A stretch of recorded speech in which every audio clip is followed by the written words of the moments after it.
बिस्मिल्लाहिर्रहमानिर्रहीम। Hello everyone students. आज का जो हमारा नेक्स्ट लेक्चर है, इस लेक्चर में हमने ह्यूमन नर्वस सिस्टम के ऊपर हमने बात करना है।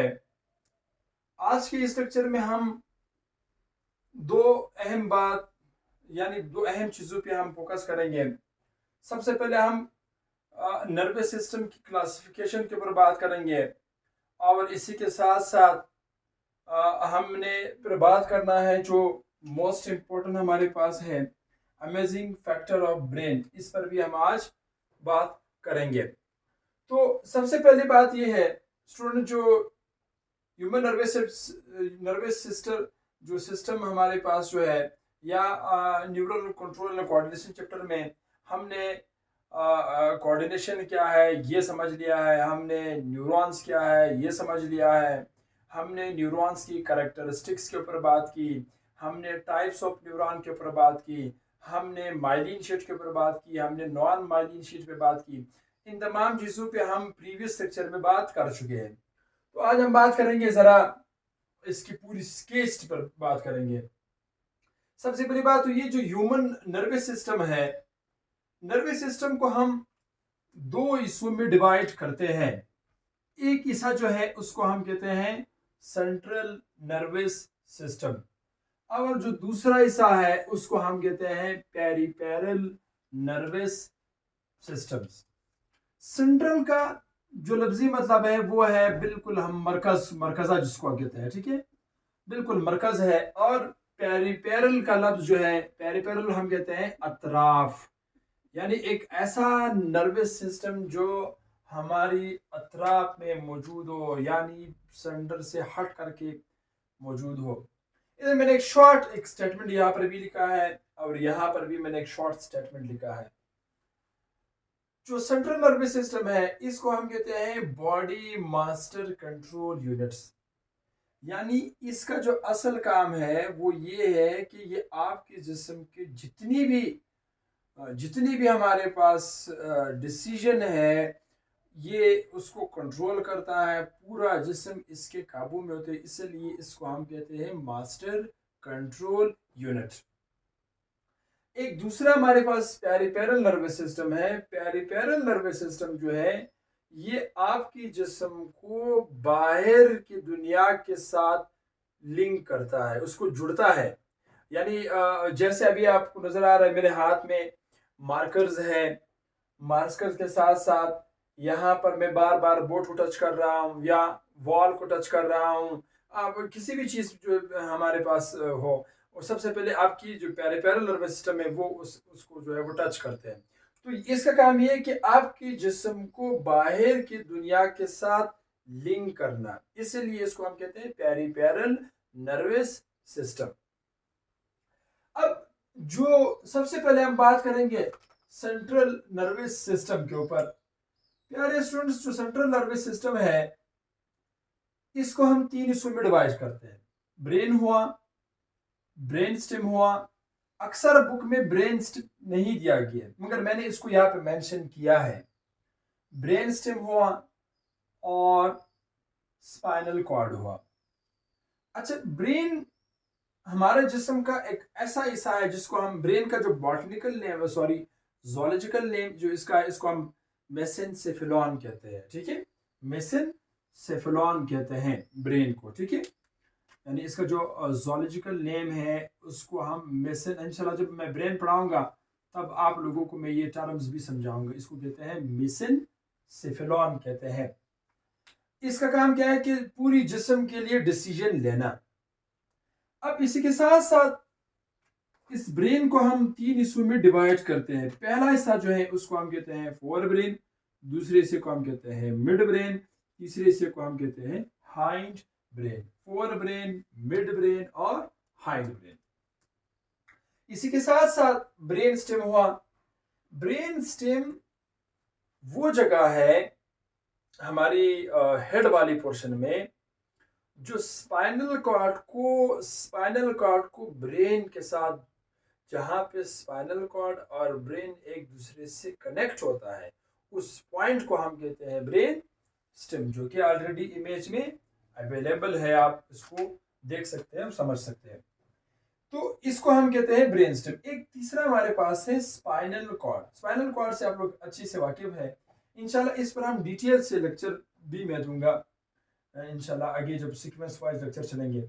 स्पाइनल कॉर्ड जो है एक तरह का कॉलम है, एक तरह का रॉड है, जो कि इसका काम है कि सेंट्रल नर्वस सिस्टम को, ठीक है, सेंट्रल नर्वस सिस्टम को, यानी ये क्या है, sorry, column of nervous system which connect central nervous system with peripheral nervous system, यानी सेंट्रल नर्वस सिस्टम को पेरिफेरल नर्वस सिस्टम के साथ कनेक्ट करना।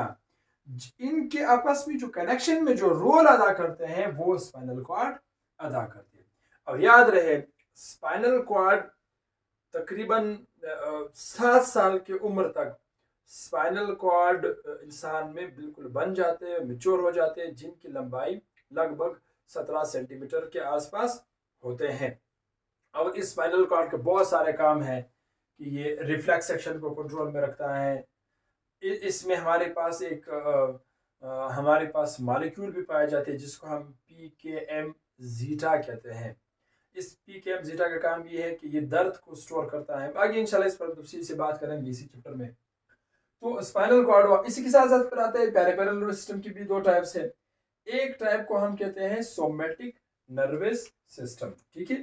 फर्स्ट वन हमारे पास क्या है, सोमैटिक नर्वस सिस्टम, मैंने NS लिखा है, सोमैटिक नर्वस सिस्टम्स। और जो दूसरा टाइप इसका है उसको हम लिखते हैं ऑटोमेटिक नर्वस सिस्टम्स। सबसे पहले मैंने लिखा हुआ है सोमैटिक नर्वस सिस्टम। अच्छा, सोमैटिक नर्वस सिस्टम का जो असल में काम है वो ये है कि तमाम के तमाम जितनी भी सेंसरी इंफॉर्मेशन है, सेंसरी जो इंफॉर्मेशन है, उस इंफॉर्मेशन को सेंस ऑर्गन, यानी सेंस ऑर्गन से जितने भी मैसेजेस आते हैं तो वो उस मैसेजेस को कैरी करते हैं आगे की तरफ। यानी मिसाल के तौर पर हमारे पास सेंस ऑर्गन से मुराद आइज हुआ, आइज के बाद नोज हुआ, नोज के साथ साथ हमारा एयर हुआ, एयर के साथ साथ हमारा स्किन हुआ, स्किन के साथ हमारा टंग हुआ। अब इन सब से पैगाम लेके, सेंस ऑर्गन से मैसेज लेके उसको नर्वस सिस्टम तक, यानी सेंट्रल नर्वस सिस्टम तक भेजना, ये काम सोमैटिक नर्वस सिस्टम का है। और इसी का एक काम क्या है कि ये तमाम के तमाम जो वॉलेंट्री एक्शन है इन एक्शंस को कंट्रोल में रखता है। Voluntary actions are the actions which is in control of our desires, यानी हमारे दिमाग के कंट्रोल में होता है। यानी all the actions which is controlled by our brain is called as a voluntary actions. एक दूसरा हमारे पास इसके अपोजिट होते हैं जिसको हम कहते हैं इनवॉलेंट्री एक्शंस। स्टूडेंट्स, जो इनवॉलेंट्री एक्शन है इसमें हम कहते हैं all the actions which is not controlled by our brain. अगर हमारे दिमाग के कंट्रोल में नहीं है तो इनवॉलेंट्री एक्शंस, अगर दिमाग के कंट्रोल में है तो वो वॉलेंट्री एक्शंस। अब ये जो ऑटोमेटिक नर्वस सिस्टम है, यहाँ पे जगह की कमी है तो मैंने ऑटोमेटिक यहाँ ऊपर लिखा है।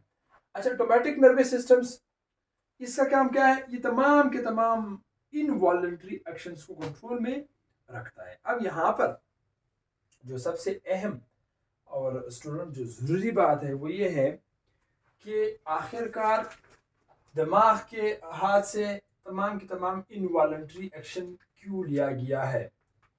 यानी दिमाग के पास अगर हमारा हार्ट बीट हो रहा है ना, अगर हमारा दिल हार्ट बीट कर रहा है, हार्ट बीट हो रहा है, या लंग्स के फंक्शंस हुआ, ये दिमाग के कंट्रोल में क्यों नहीं है। तो इसका जवाब ये है कि हमारा दिमाग तो भूलापन रखते हैं, हम घर से निकल जाते हैं, चाबी साथ लेके जाते हैं, फिर वो दूसरा बेचारा जब घर आते हैं वो रोना पीटते हैं, फिर हम भाग भाग के आते हैं, चाबियाँ देते हैं उसको वापस, हम कहते हैं हम तो भूल गए। क्योंकि बार मैं खुद जब स्टैंड जाता हूँ तो मैं जो है चाबियाँ घर भूल जाता हूँ। अब हालांकि मुझे वहाँ से अपनी चाहे वो बाइसिकल हो या कार निकलवाना हो, तो जिस मकसद के लिए जा रहे चाबी आप घर भूल गए, फिर भागते भागते घर आते हैं, फिर चाबियाँ उठा के फिर चले जाते हैं। तो इसका मतलब ये है कि इंसान के दिमाग के पास ये भूलापन है, तो वो चीज़ों को भूल जाते हैं, कमज़ोर है। जबकि अल्लाह ने फिर ये इसके लिए एक अल्टरनेट सोर्स क्या कहा है कि नहीं, इन तमाम के तमाम जो सेंसिटिव एक्टिविटीज़ है, चाहे वो हार्ट बीट हो, चाहे वो डाइजेशन हो, चाहे फंक्शंस ऑफ लंग्स हो, जितने भी अंदर की जो अज़ा की जो फंक्शंस है, वो सारे के सारे फंक्शंस दिमाग के हाथ से छीन के सीधा इनवॉलंटरी है, जो हमारा ऑटोमेटिक नर्वस सिस्टम है इसके हवाले कर दिया गया कि इसको आप कंट्रोल में रखो। वो उसके ऊपर जो है निगरानी तो करते हैं, मगर दिमाग के कंट्रोल में ये नहीं होता। अगर दिमाग ये कहेंगे कि भाई डाइजेस्ट नहीं होना है खुराक को, तो वो दिमाग के बाद जो है बॉडी नहीं मानता, और जो जितने भी हमारा जो इंटेस्टाइन वाली पोर्शन है उसमें डाइजेशन पे भी होके ही रहेगा। ठीक है, तो ये हमारे पास जितने भी इनवॉलंटरी एक्शन है वो दिमाग के कंट्रोल में नहीं है, क्योंकि दिमाग में भूल जाने की सलाहियत या कमजोरी जो है वो मौजूद है। अब चाहे हार्ट प्रोसेसिंग हो, चाहे वो रिस्पायरेशन हो, चाहे वो डाइजेशन हो, चाहे वो contractions and relaxation of pupil हो, यानी आंखों का जो ब्लैक स्पॉट है उसका जो है कॉन्स्ट्रक्ट हो जाना या रिलैक्स हो जाना, सुकड़ जाना, फूल जाना, लाइट डिम होने की सूरत में या लाइट तेज होने की सूरत में, ठीक है, इसका छोटा हो जाना या बड़ा हो जाना, ये दिमाग के कंट्रोल में नहीं है। अब इसी के साथ साथ हमने ऑटोमेटिक नर्वस सिस्टम को दो हिस्सों में डिवाइड किया हुआ है। एक इसी को हम कहते हैं सिंपैथिक नर्वस सिस्टम, एक को हम कहते हैं पैरा सिंपैथिक नर्वस सिस्टम। जो सिंपैथिक नर्वस सिस्टम है, स्टूडेंट्स याद रहे, ये हमेशा स्ट्रेस कंडीशन में काम करते हैं। यानी कोई भी ऐसी स्ट्रेस कंडीशन अगर आपके पास आ जाए, और एक वर्ड्स मैंने इधर लिखा हुआ जिसको जिसको हम कहते हैं ना फाइट और फ्लाइट, ये एक मुहावरा भी है। फाइट और फ्लाइट का मतलब है मरो या मार डालो। अब उस दौरान कोई भी ऐसी सिचुएशन आती, उसमें खुद को हैंडल कर लेना, उस कंडीशंस में, उस स्ट्रेस कंडीशन में, यानी गम आए एकदम, जो है कोई हैवी बोझ आ गया, तो ये बिल्कुल जो है वो अनसर्टेनिटी या अनसर्टेन या अनफेवरेबल कंडीशन में तब हमारा सिंपैथिक नर्वस सिस्टम काम करता है उस कंडीशंस को अपने कंट्रोल और अपने काबू में लाने के लिए। तो इसी के साथ साथ दूसरा हमारे पास है पैरासिम्पैथिक नर्वस सिस्टम।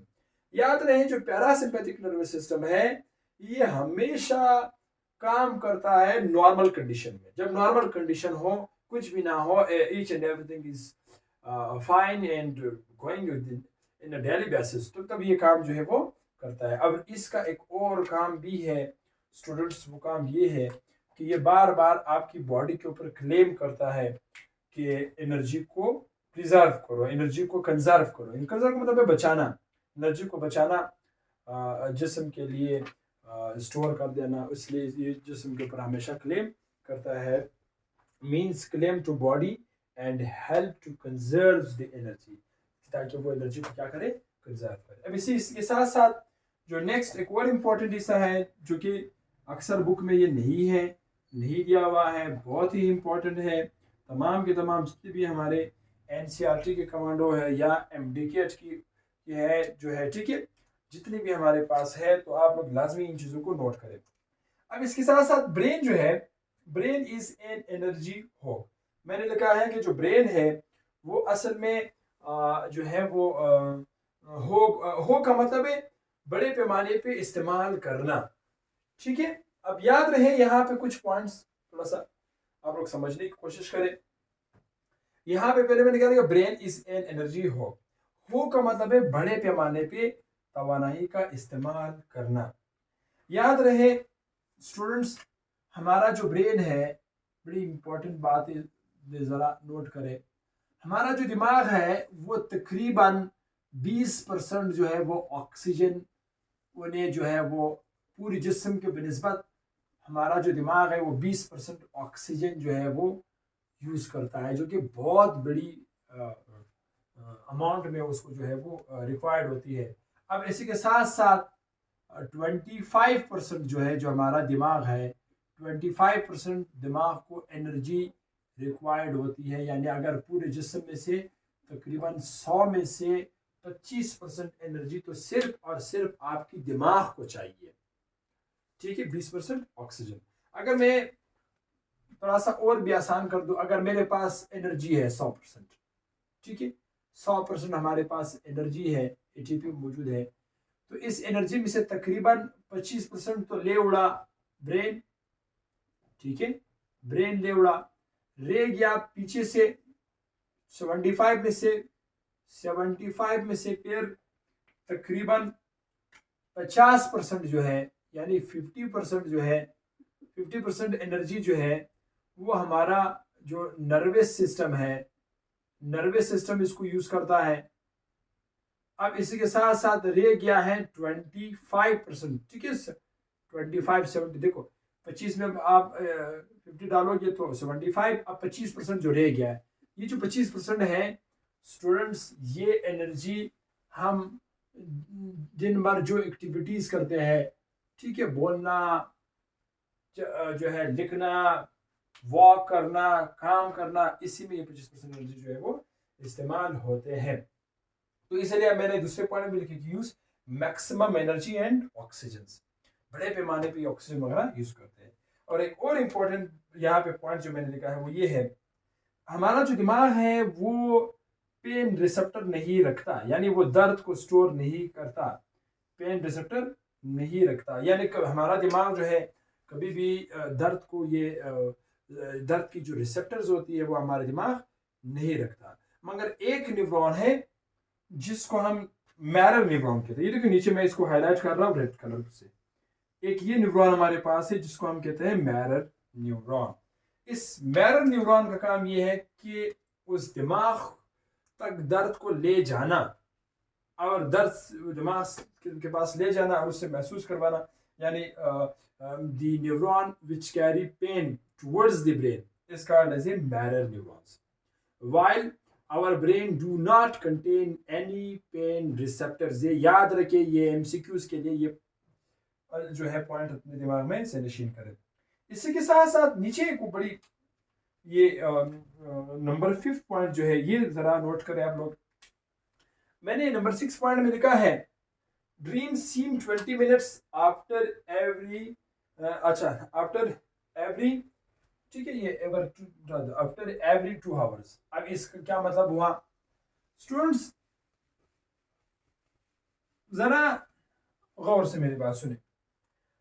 आप रात को सो गए, नाइट को, ठीक है, नाइट को आप, यानी फर्ज करते हैं आप सो गए 10 बजे, आप 10 यानी 10 o'clock आप सो गए।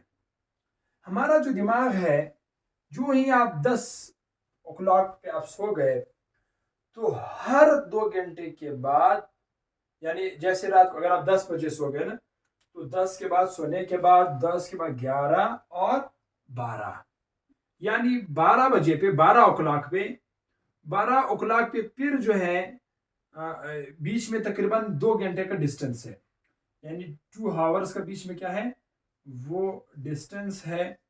मैं जरा यहाँ पे लिखता हूँ 2HRS, यानी 2 आवर्स की डिस्टेंस है, यानी 2 घंटे नींद होगा, फिर 2 घंटे के बाद, यानी जैसे ही 10 से आप सो गए ना, 10 के से बाद फिर 11 और 12 बजे पे फिर वापस आपका ड्रीम्स शुरू होगा।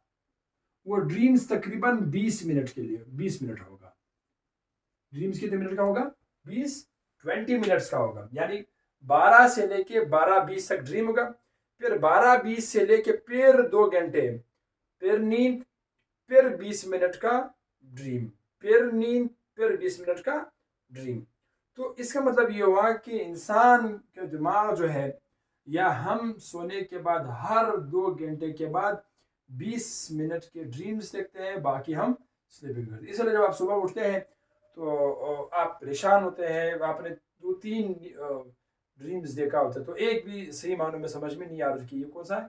और सम टाइम हम ड्रीम्स चल रहे होते हैं, हमारी आंख खुल जाती है, ठीक है, तो हम कुछ ऐसा कैप्चर कर लेते हैं, हम कहते हैं हमने इतना अच्छा नींद ड्रीम्स देखा मगर हमें कुछ याद भी नहीं है, ठीक है। तो ये इसलिए ड्रीम्स जो है वो हर 20 मिनट के बाद इंसान देखता है। अब लास्ट में यहाँ पे जो है कुछ और पॉइंट्स पे मैं ज़रा इसको बिठा रहा हूँ, ठीक है, ताकि थोड़ा सा जगह मेरे लिए अवेलेबल हो समझाने के लिए। अब नेक्स्ट पॉइंट ज़रा देखिए, नेक्स्ट पॉइंट में देखा अप्रोक्सीमेटली 2.5 बिलियंस, अप्रोक्सीमेटली 2.5 2.5, ठीक है, 2.5% पीपल ऑफ द वर्ल्ड, अच्छा दुनिया में तकरीबन 2.5 बिलियन, सॉरी बिलियन 2.5% जो लोग हैं उसको एक बीमारी है, उस बीमारी को हम कहते हैं फेस ब्लाइंडनेस।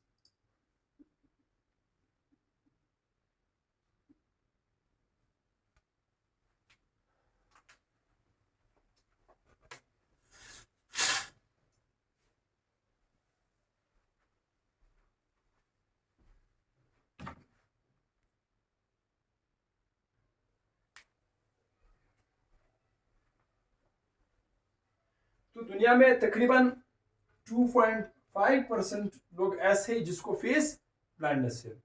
लाइट चली गई तो इस वजह से थोड़ी सी अंधेरा हो गया, तो ये 2 पॉइंट से काइंडली आप लोग इसको भी समझे।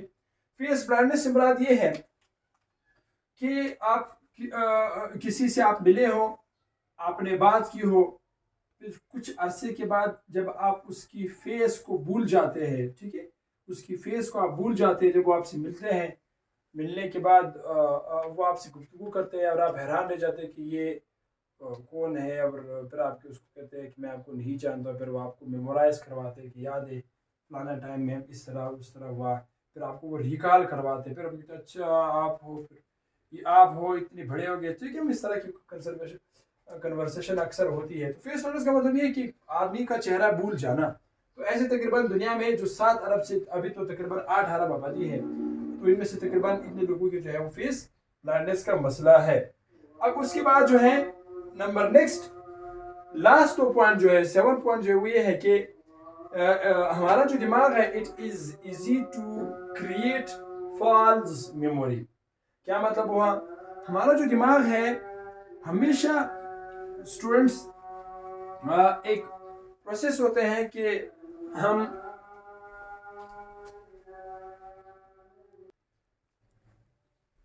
नेक्स्ट नंबर 7 पॉइंट में हमने क्या लिखा था, it is easy to create false memory.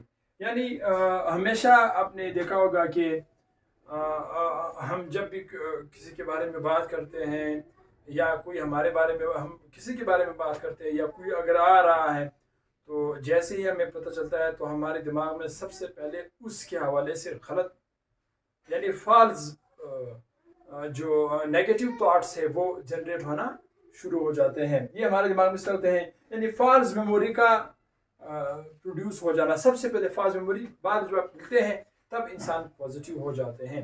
यानी शुरू में फॉल्स मेमोरीज हमारा दिमाग क्रिएट करता है। नंबर 8वां पॉइंट जो है वो more than half thoughts generate negative. हमारा दिमाग जो है वो 100 में से तकरीबन, यानी अगर 100% है ना, तो 100 में से तकरीबन 50% ऐसे है, ठीक है, 50% ऐसे है जहाँ पे हम नेगेटिव, 50% जो है वो हम नेगेटिव थॉट्स ही हमारी बॉडी में यानी हमारा दिमाग जो है वो जनरेट करता है, ठीक है।